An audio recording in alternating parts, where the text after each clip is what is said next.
Kadang ada peribahasa katanya burung itu ngapain sih disangkarin, dikandangin. Biarlah burung itu terbang bebas. Tapi menurut pecinta binatang, burung kalau disangkarin itu, dikasih kandang, dikasih makan, dirawat, itu lebih berfaedah lagi. Kita bukan menyiksa burung kok. Kita sebagai pecinta binatang sangatlah penting. Kita sayang sama binatang.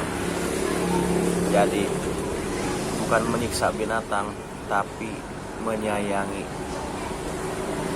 Oke. Jadi maaf buat orang yang ngomong binatang itu ngapain sih